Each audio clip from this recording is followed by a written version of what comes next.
Sino kaya ang pinakamayamang naglilingkod ngayon sa gobyerno at sino ang tila hindi nauubusan ng pera?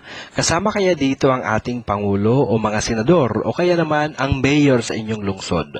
Yan ang ating aalamin para sa video natin ngayon. Halika't samahan ninyo ako upang kilalanin ang 10 pinakamayamang politiko sa Pilipinas sa taong 2023. Paalala po, ang videong ito ay ayon lamang sa aking sariling pananaliksik. Kung hindi kayo kumbinsido sa mga impormasyon at taliwas ang inyong paniniwala sa mga kaalamang aking inilahad, maaari po kayong gumawa ng inyong sariling pagsisiyasat. Ang videong ito ay gabay lamang para sa mas malalim at nakaalaman at pag-intindi. Naniniwala po ako na malaya tayong magbigay ng opinyon at suwestyon bilang malayang mamamayan ng Pilipinas. Marami pong salamat. Lucy Torres Gomez. Si Lucy Torres Gomez ay isang host, actress at politiko. Una siyang nakilala sa mundo ng entertainment noong dekada 90 bilang isang modelo at kalaunan ay nauwi ito sa pag-arte. Makailang ulit siyang lumabas sa mga TV show sa iba't ibang channels dito sa Pilipinas. Subalit kalaunay pinasok na rin niya ang mundo ng politika. Siya ang nanalo at naging kinatawan ng ika-4 na distrito ng Leyte noong 2010. Sa kasalukuyan, si Lucy Torres Gomez ay naglilingkod bilang mayor ng Ormoc City habang ang kanyang asawa at aktor na si Richard Gomez ay kinatawan ng ika-4 na distrito ng Leyte. Ang kasalukuyang yaman ni Lucy Torres Gomez ay nasa 335 milyon pesos. Ang malaking bahagi ng kanyang kita ay nagmula sa kanyang pag-arte, pagmumodelo at negosyo. Siya ay may sariling clothing line na Lucy Torres Fashion at care line na Glow by Lucy Torres. Ralph Recto. Si Ralph Recto ay isang politiko at humawak ng iba't ibang posisyon sa Pilipinas bilang member ng Senado, House of Representatives at Pangulo ng Senado. Sa ngayon, siya ay kinatawan ng ika-6 na distrito ng Batangas at House Deputy Speaker. Pangunahing pinagmula ng yaman ni Ralph Recto ay mula sa mga negosyo ng kanyang pamilya. Ang kanyang amang si Rafael Recto ay isang kilalang negosyante habang si Ralph Recto naman ay may sariling mga negosyo. Shareholders din siya ng mga malalaking kumpanya. Ang kanyang asawa ay isang veteranang aktres na si Vilma Santos at dating naglilingkod bilang gobernador ng Batangas at mayor ng Lipa. Ang kasalukuyang net worth ni Ralph Recto ay nasa 568 milyon pesos. Bilang isang public official, kilala si Recto sa pagtataguyod ng mga reforma para sa ekonomiya at mabuting pamamahala. Antonio Lagdameo Jr. Bukod sa pagiging politiko, si Lagdameo Jr. ay isang negosyante at CEO ng Anflow Management and Investment Corporation.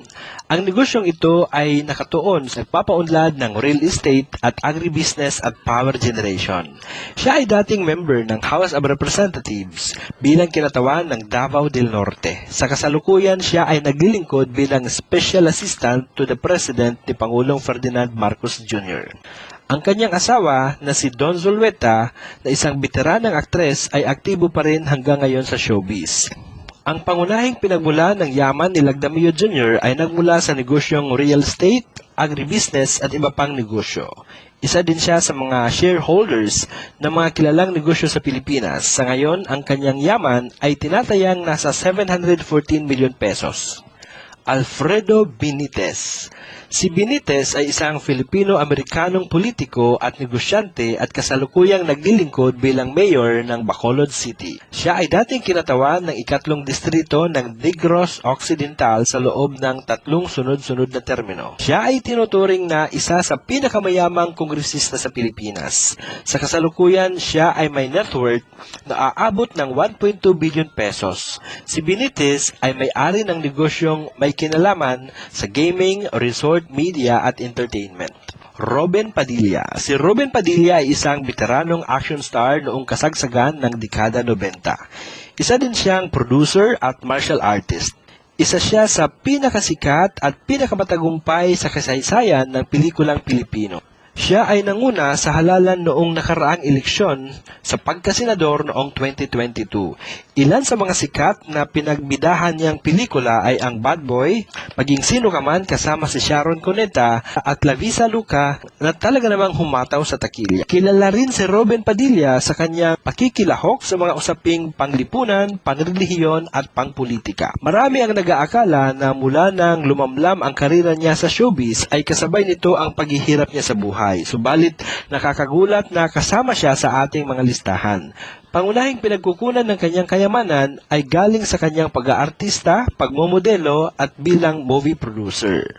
Nagmamay-ari rin si Binoy ng maraming negosyo at asawa niya ang aktres at host na si Mariel Rodriguez.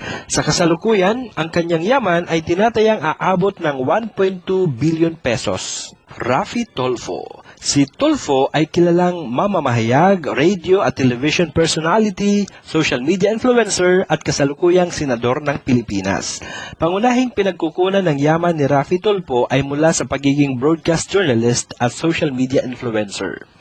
Sa kasalukuyan, ang kanyang net worth ay aabot ng 1.6 billion pesos.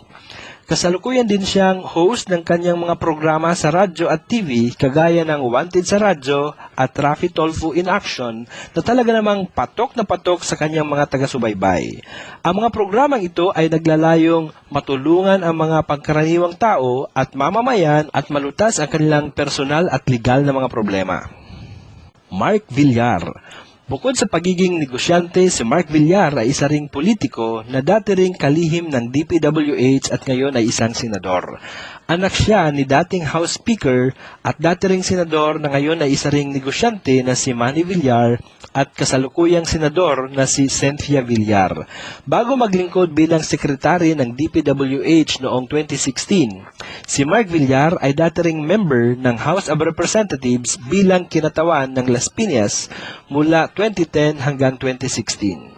Kung ang pag-uusapan naman ay ang kanyang kayamanan, ang kanyang net worth ay aabot ng 1.4 billion pesos. Ito ay mula sa kanyang negosyo na real estate at property development ng kanyang pamilya. Cynthia Villar. Si Cynthia Villar ay senador ng Pilipinas mula pa noong 2013 hanggang sa kasalukuyan. Bago pa man naging senador, siya ay nagsilbing kinatawan ng Las Piñas City at bilang managing director ng Villar Foundation na isang non-profit organization na nakatuon sa pagtulong sa mga mahihirap sa edukasyon at pangangalaga ng kalikasan. Ang kanyang pangunahing pinagmulan ng kanyang kayamanan ay mula sa kanyang family-owned business na real estate.